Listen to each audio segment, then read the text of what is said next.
Ainda hoje, operador receberá salário de férias em dobro por atraso no pagamento. Quitação das férias no início do período de... Que isso, cara? Tu não ia me esperar? Já pensou em ficar por dentro das notícias do TST de uma forma leve e até descontraída e ainda aprender um pouco sobre direito do trabalho?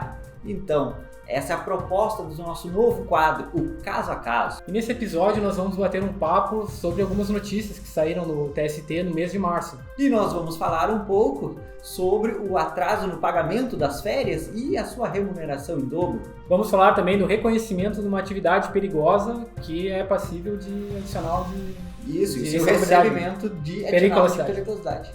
Também vamos falar sobre a aplicação da justa causa. E por fim, sobre o limite do aviso prévio. Trabalhado. Mas antes, meu nome é Jean Kessler. E o meu, Almir Paz. E nós somos os criadores aí do Portal Papo Trabalhista. E antes de irmos para a primeira notícia, como é que a gente vai fazer aqui a nossa discussão? Pois então, o nosso quadro vai funcionar da seguinte maneira. A gente vai contar uma espécie de caso, né? Ele é um caso fictício, e a gente vai comentar o que o tribunal achou a respeito daquilo, né? O que ele decidiu, e também vamos falar um pouquinho mais sobre o direito propriamente dito. Vamos lá? Vamos lá!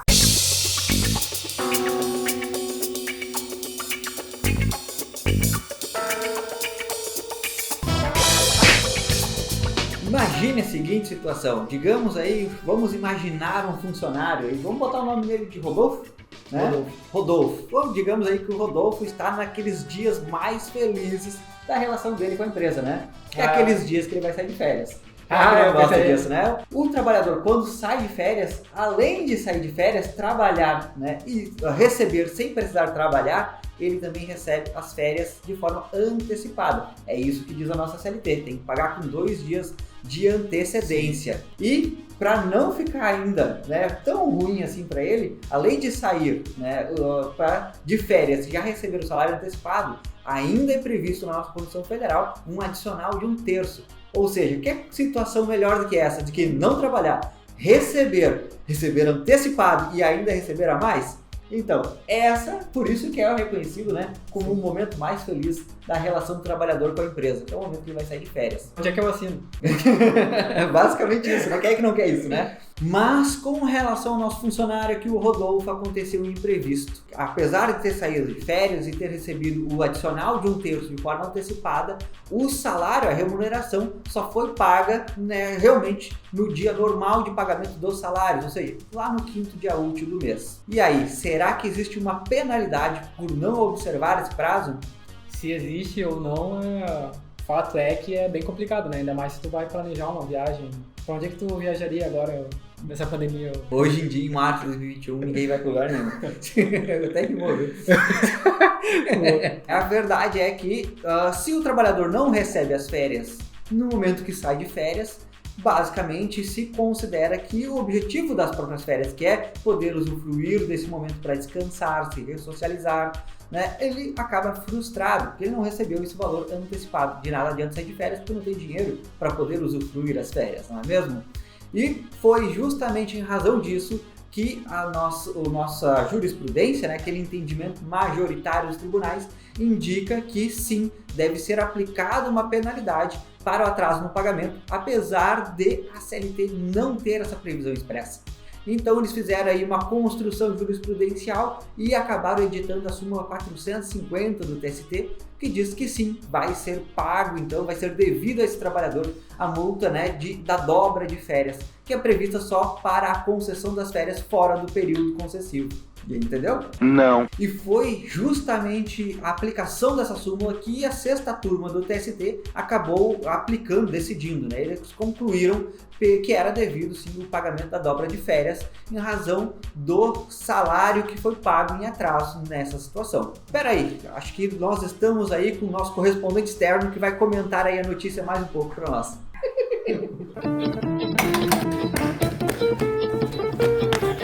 Devido à falta de condicionamento físico de nosso repórter, não foi possível extrair qualquer informação que fizesse sentido. Em razão disso, irei cobri-lo. Prazer, meu nome é Chanel, agora fique com a notícia. De acordo com a súmula 450 do TST, o pagamento em dobro da remuneração de férias, incluído o terço constitucional, é devido quando, ainda que o gozo ocorra na época própria, o empregador tenha descumprido o prazo previsto no artigo 145 da CLT. É com você, Almir. Muito obrigado então, Jean, pela tua contribuição externa, mas vejam o que aconteceu neste outro caso. Um trabalhador, ele entrou com um processo, uma reclamação trabalhista, alegando que já faziam 4 anos que ele recebia suas férias atrasadas. O trabalhador, reiteradamente, durante esses 4 anos, ele saía de férias e recebia as suas férias só no primeiro dia de férias. Ele não recebia com 2 dias de antecedência.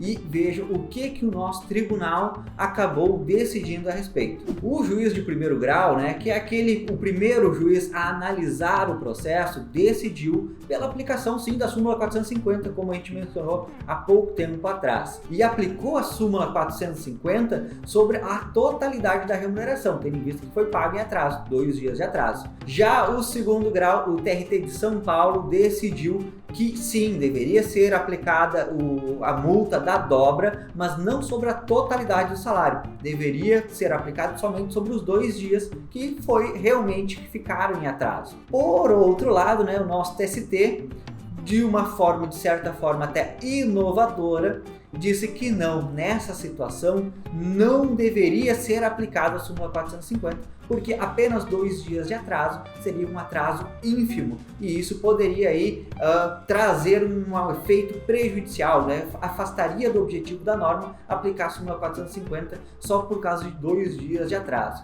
Vejam só o que diz o nosso consultor nosso correspondente externo a respeito dessa notícia.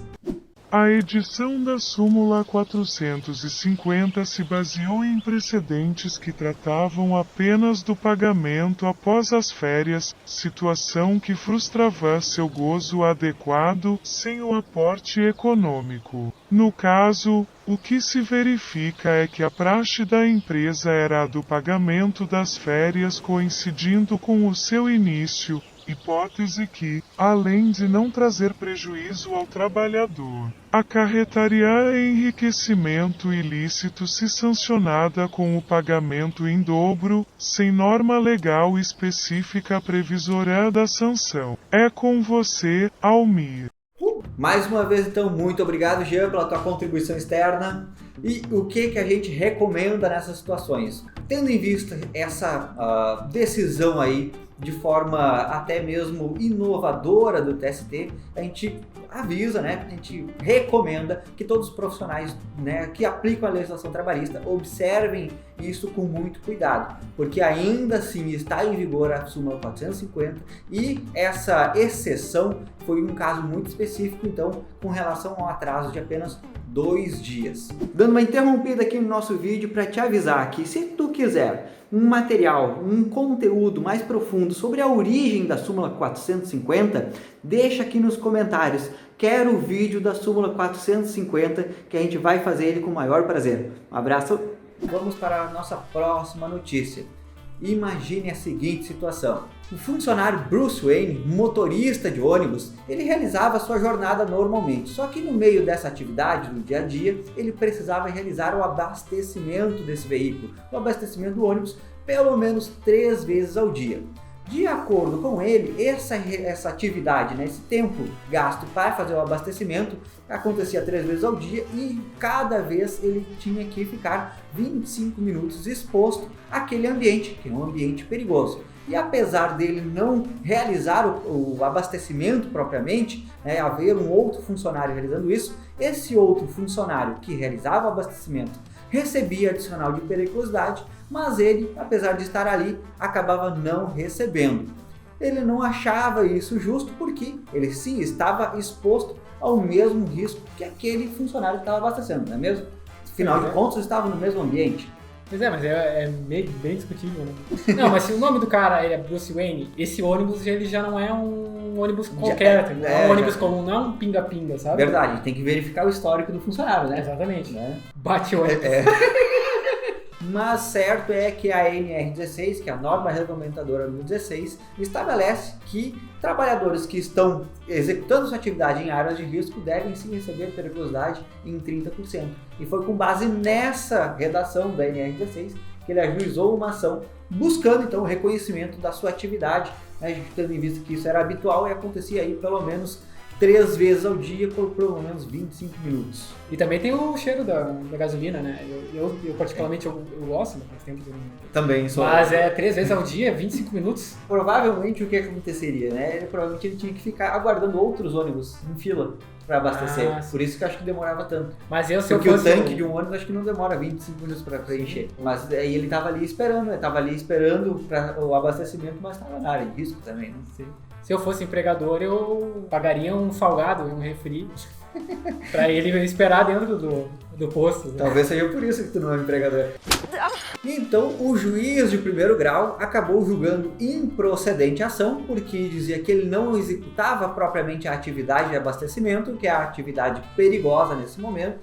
No entanto, quando foi pro TRT, em segundo grau, então, foi reformada a decisão, dizendo que ficou devidamente comprovado pelas escalas de plantões, né, que ele tinha que ficar lá habitualmente nessa zona de perigo e só por estar nessa zona de perigo ele já deveria receber então esse adicional de periculosidade.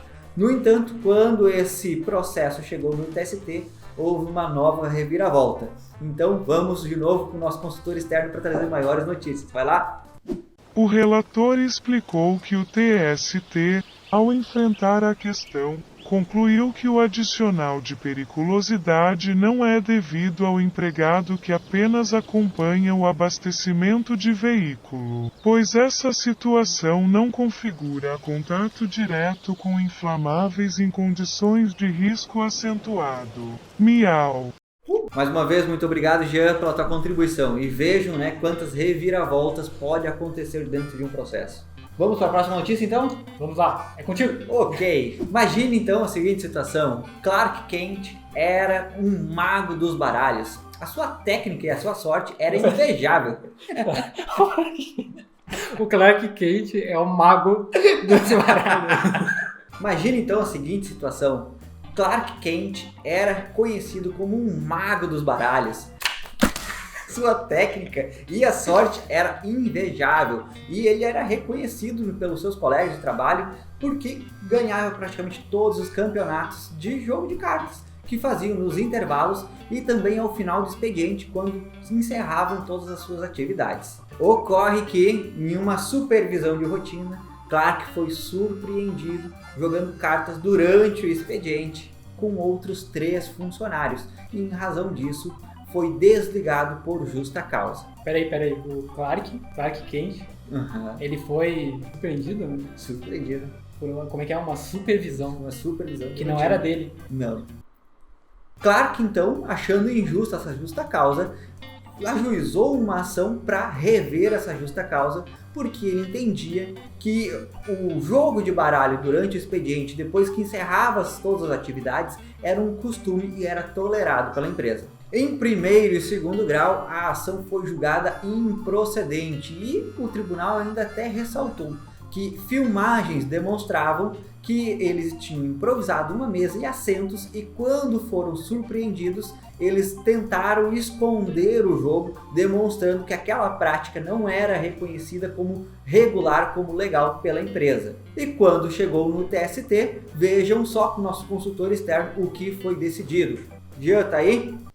Ao analisar as filmagens, no dia da dispensa, os empregados haviam improvisado mesa e assentos e permaneceram jogando cartas por cerca de meia hora, quando se levantaram rapidamente e reorganizaram o ambiente, presumidamente para evitar serem flagrados na situação. Essa circunstância levou-o à conclusão de que o ato era realizado às escondidas e durante a jornada, e não tolerado pela empresa, como alegará o empregado, e evidenciou a desídia e a falta grave. É com você, miau.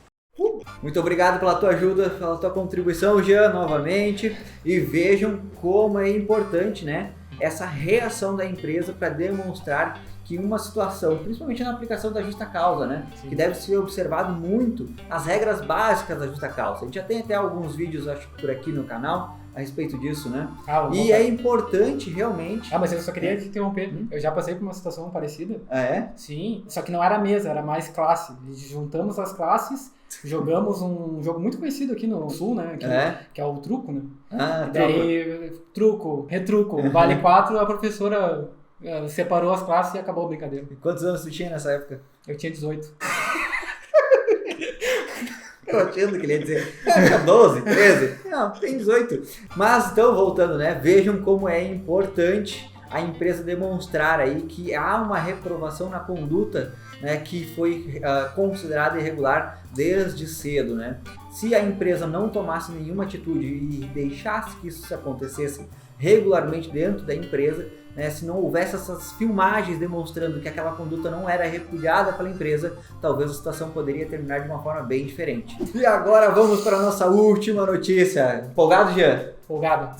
Eu amo quando termina. Barry Allen era um operador de call center e era o operador mais ágil e rápido daquele setor. Apesar disso, né, a empresa para a qual o Barry Allen trabalhava era uma prestadora de serviços e teve seu contrato de prestação de serviços encerrado. Em razão disso, teve que desligar todos os seus funcionários, inclusive o Barry Allen. No entanto, apesar da empresa estar mandando todos os seus funcionários embora, ela exigiu que todos continuassem trabalhando durante todo o aviso prévio. O problema surgiu porque em 2011 veio uma nova lei regulamentando o aviso prévio e criou o aviso prévio proporcional. Ou seja, além daqueles 30 dias padrões, né, do aviso prévio, cada funcionário que tenha mais de um ano de trabalho, a cada ano de trabalho ele vai ter um acréscimo de 3 dias no aviso prévio, até chegar ao limite máximo de um aviso prévio de 90 dias no total. O sindicato da categoria não achou justo a empresa exigir o trabalho durante todo esse período. O sindicato defendia que apenas os primeiros 30 dias poderiam ser trabalhados e o resto deveria ser indenizado. E isso foi parar na justiça. Pois é, mas daí ele cumpriria 30 dias de aviso prévio trabalhado. Padrão. Isso. E o restante deveria ser Mas ele seria indenizado a cada ano de... É justamente isso que a gente vai falar agora nas decisões. Tá querendo antecipar o negócio? Não, porque tu imagina agora o cara... tu não tem a opção aí ainda. Tu quebra o nosso quadro, cara. A empresa exige que tu tenha que cumprir o aviso prévio. 90 dias de aviso prévio. 90 dias, mano. Imagina a tua disposição em estar trabalhando numa empresa que tu sabe que não vai ter a renovação do contrato, que tu vai ter que sair. Sabe o que São eu 90 faria? dias lá. Sabe o que eu faria? O pior não é isso. Ia resolver rápido. Tem muita gente que tem medo que o funcionário foi demitido. Imagina tu segurar 90 dias um funcionário desmotivado e às vezes, dependendo da forma como se deu esse desligamento, né, até mesmo de má fé. Às vezes ele vai querer se vingar. Às vezes vai praticar algum ato ilícito ou vai ser negligente com algum equipamento que vai deixar acabar quebrando. Isso pode trazer prejuízos para a empresa e é muito difícil comprovar que o funcionário ele teve culpa com naquele dano, né? E tu sabe que por Barry Allen se vingar, tá ligado? A gente nem percebe. O negócio é muito rápido. Pois é, né? O cara é rápido. É um flash. Na justiça, então, primeiro e segundo grau disseram que não havia irregularidade nenhuma no procedimento da empresa, porque a lei em nenhum momento disse que esse direito do aviso prévio proporcional era um direito somente do trabalhador, do funcionário, e também em nenhum momento dizia que tinha que ser indenizado. Quando isso foi parar no TST, a decisão foi um pouquinho diferente. E vamos chamar então o nosso correspondente externo para explicar melhor essa situação. Jean, está aí? De acordo com a jurisprudência do TST, O aviso prévio proporcional constitui direito exclusivo do empregado dispensado imotivadamente. A reciprocidade restringe-se ao prazo de 30 dias previsto no artigo 487, inciso 2º, da CLT, sob pena de inaceitável retrocesso da garantia mínima prevista na Constituição. Miau, miau, Almir. Muito obrigado novamente pela tua contribuição. Jean, acho que essa é a última, então vamos lá. Assim, então, ficou a decisão do TST, que reconheceu, então, que o aviso prévio proporcional, ele sim é um direito exigível só pelo empregado. Ele é um direito do funcionário e não da empresa. Aí, ó. Se tu deixasse pra eu falar essa daí, eu já ia ter falado tudo. Não ia precisar nem consultar. Não precisava ter feito tudo isso, né? Exatamente. Então, basicamente, 30 dias podem ser exigidos trabalhados e o resto deve sim ser indenizado. Bom, essas foram aí, pelo menos nas nossas percepções, né, Jean? Sim. As principais notícias do mês de março que estão aí no site do TST. E esperamos que vocês tenham gostado dessa nova forma, desse novo quadro, desse novo conteúdo. Muito obrigado, então. Sucesso. Tchau.